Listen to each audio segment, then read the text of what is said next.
Hello and welcome back. This is Sherry with Heart and Soulful back in the studio. I know right away I changed my mind and I decided to turn the camera back on. So I'm uploading episode 10 of the French journal series that I have been working on. There is a link down below for the entire playlist. So if you have not watched this series, you might want to start from the beginning. I took a long break between the last couple of videos, and so I'm just picking this back up again, and I want to get these finished sooner than later. So where I left off my last video, I had done this slow stitched spine cover, and I have 4 journals going. 2 more of them need spine covers, and they're a little bit smaller. So again, I've taken my printed fabric, and like I mentioned in the last video, I want to put a backing on it just so I have a little bit more thickness to work on. I think it's easier to work that way than when you're not using a hoop, to have a little bit more structure to your fabric. So I've gone ahead and I've taken just some plain muslin scrap and I've torn it to about the size of my piece. Again, I have the 2 of them, so I'm going to kind of, I think, get at least that part attached to these. Now, in the past, I think in videos that I've shown, and again, I've put the link down below to Roxy's Journal of Stitchery. That's where I learned how to do all of this so that you can actually work along with the fun projects. They have 6-month-long projects where they do videos every week, and so it's really a fun way to learn. So that's down below if you want to start there, but I'm going to kind of show you the process from the beginning again.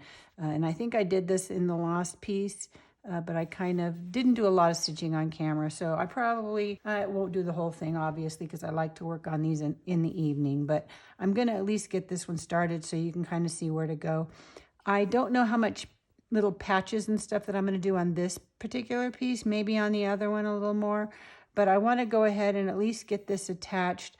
In the past, what I've done is take just some thread that I'm going to end up removing instead of using pins to get this put together, and so I think I'll do that now. I wasn't planning on it, but I think I will. I'm going to go ahead and use this as some upholstery thread, so it's a little bit thicker. And I'm going to remove this, so I'm just going to take a big piece. I don't need to even put a knot in the end. I'm going to grab a needle here, something easy. And I'm just going to use this to tack the 2 pieces together so that I don't have to use pins. So I'm just going to do this super big stitches. This is going to come out, so I don't really need to make it pretty at all. I'm just kind of getting it put together so that when I do my stitching, I don't have to readjust my fabric. And I'm not going to really try to be too perfect about this. It's the one good thing about doing grungier style journals to begin with, and then also doing slow stitching. It's not meant to be perfectly beautiful embroidery. Let me zoom in here a little bit for you. I know I don't have the whole thing in, but at least you can maybe see what I'm doing. So I'm just taking some nice big stitches. And I had one person didn't like when I sped up, you know, to faster. I guess it is kind of annoying, but it's just really slow, you know. I don't know that you want to sit there and watch me do each and every stitch. So I might kind of do these in bits and pieces, and I may not speed it up, do it in real time, but at least stop talking and put it to some nice music if I can find some that kind of fits the pace that I'm working. And that might be a little bit more enjoyable, but I know it can be calming to watch someone else do their stitches, and even though they might not be talking, you can get an idea of how their creative mind is working, maybe. So I'm just going to put a few in the middle here to keep this all together.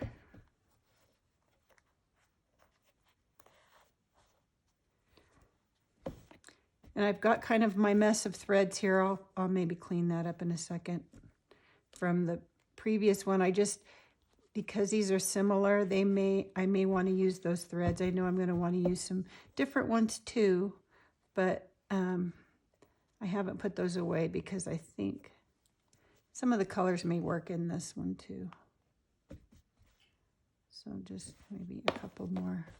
It's probably good, but let's just do that.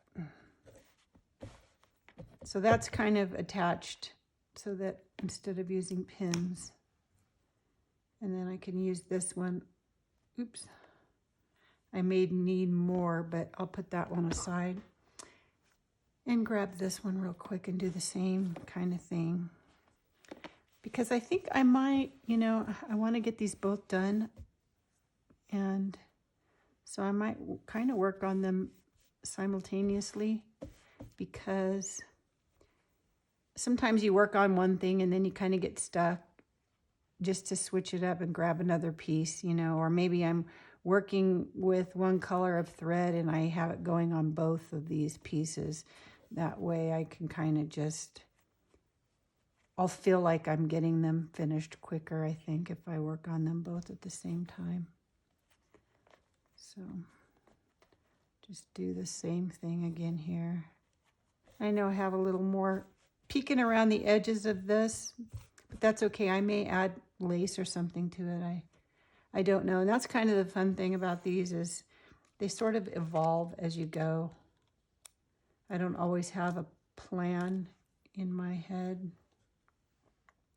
Sometimes I'll think of something like I have already thought of something for this that I want to share.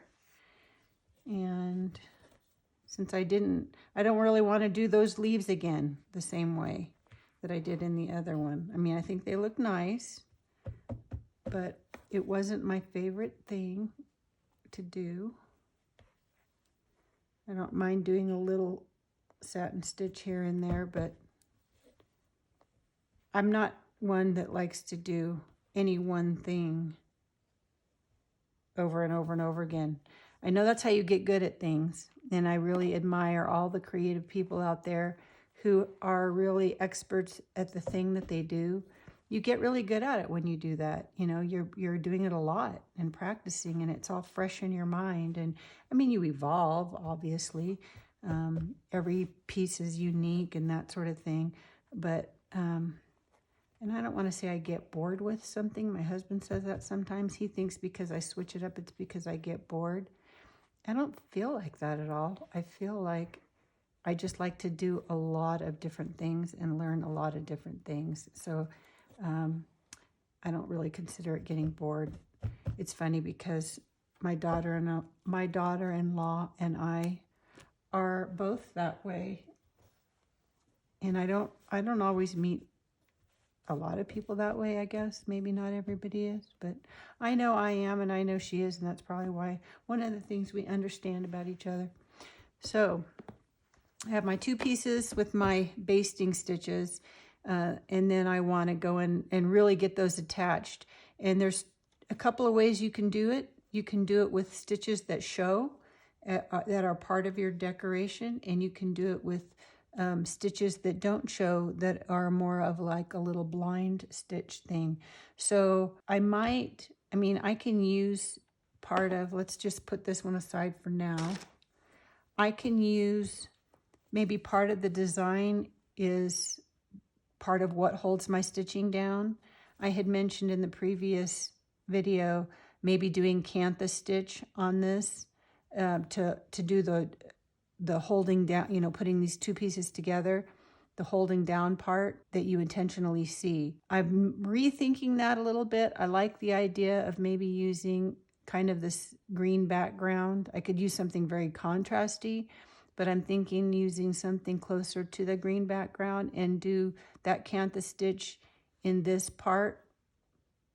And then maybe using the outlines of this chandelier and using a similar color or the beigey part in between and kind of following that pattern a little bit, and maybe using her complete outline as part of what's holding that stitch together.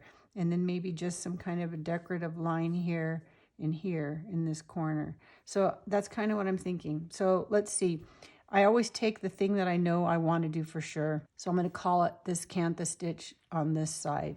So let me find, maybe I need to put some of these away. Let me look at what I have that's kind of a sagey gray-green sort of color.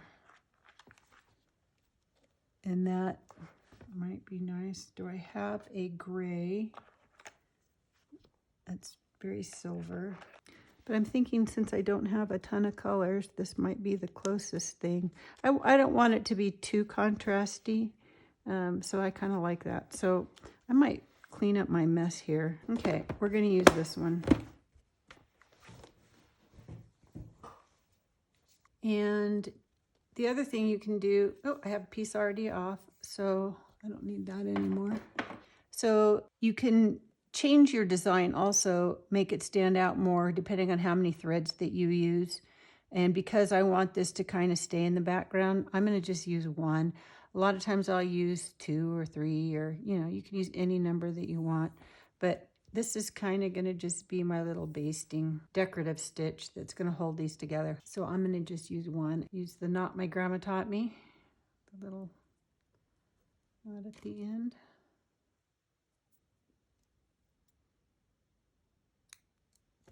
And now I'm going to use the design, I think, because I think I am going to do some of this, a silhouette of this chandelier for its stitching.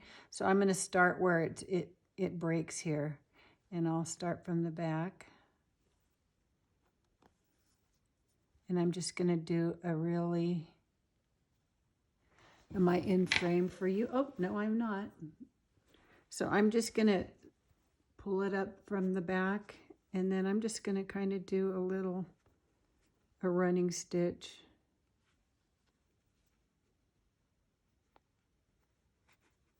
And this lighting is not very good here either. See, I need to have my camera set up under my nice new light. So let me see if I can kind of get in here a little bit and get some light better there. And I'm just going to go back and forth. And you can do these, you know, I can do them even, or I can do them with just a little gap in between and longer stitches that you see. You know, there's no really thing that you have, no plan you have to follow. You could do every row a little different if you wanted.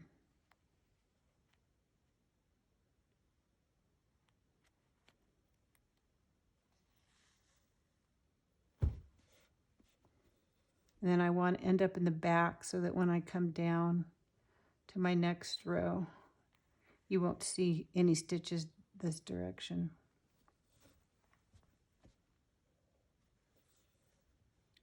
And just continue. I walk every day 3 miles in the morning with my neighbor, and she's not a fan of the heat. So we have been really enjoying, not that I am, but we've been really enjoying this weather, kind of wishing you could all year round would be kind of like this. But we're going to be getting cold. I think today was supposed to be our last summer-like weather. And it's supposed to be getting cooler, like in the 60s. I mean, it's very pleasant. I kind of like it because when in the summertime, it's so warm for us that you want to walk early, but I don't like to get up that early. I mean, it's a nice time of day, but I enjoy taking my time. My husband's mostly retired, so we get up and have coffee together every morning, and I just like that time, you know.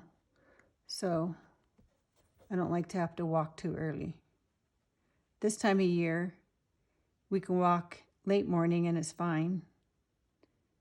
And in the winter, it's really nice because it's so cold in the morning that you want it to warm up before you walk. So we usually walk kind of a lunchtime break, which is nice.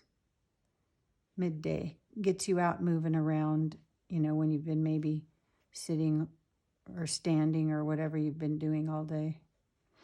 So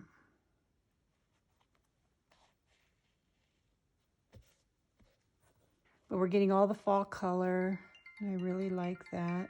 Now you might be, if you haven't done this kind of stitching, wondering why this is called a kantha stitch, because it's a running stitch if you've done any kind of stitching. But if you, the blankets, the kantha blankets, I believe they're Indian. They're beautiful fabrics, blankets, and the quilting on them is done in this type of stitch. Kantha quilts.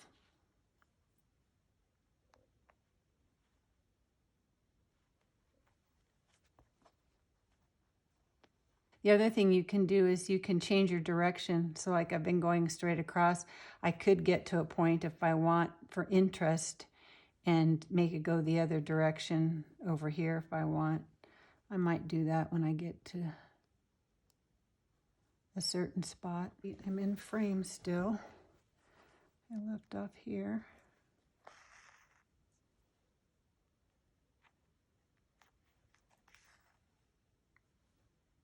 Oh, she has a little mirror there I've kind of gone into, but that's okay.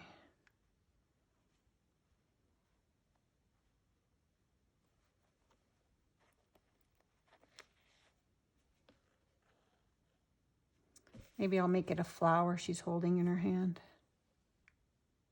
instead of a mirror.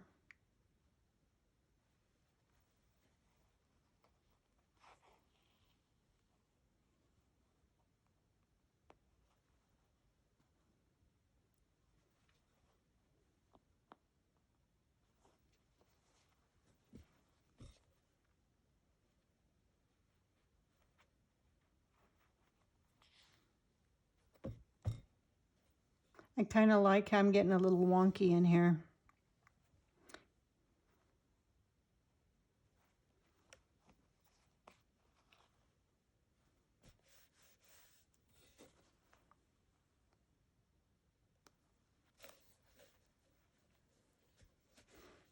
Okay.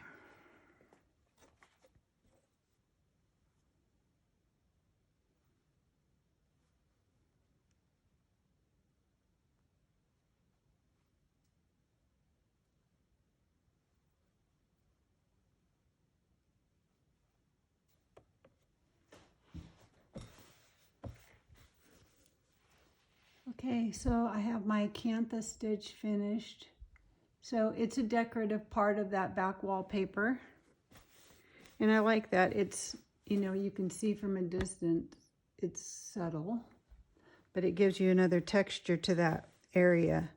And then I think what I'm going to do is I'm going to outline her. Maybe I might do the bracelets. I might not do every little thing. I might make this a flower. Maybe I'll make her arm be like a vine with some leaves and a flower. That would be interesting. So I might do something like that so it's not really her arm. And then do something. I have some ideas about this part of the dress.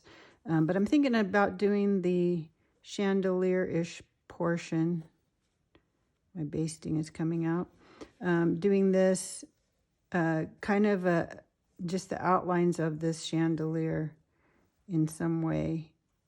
And maybe in a similar color to what it is, but maybe I add color to the little things hanging down. I'm not really sure.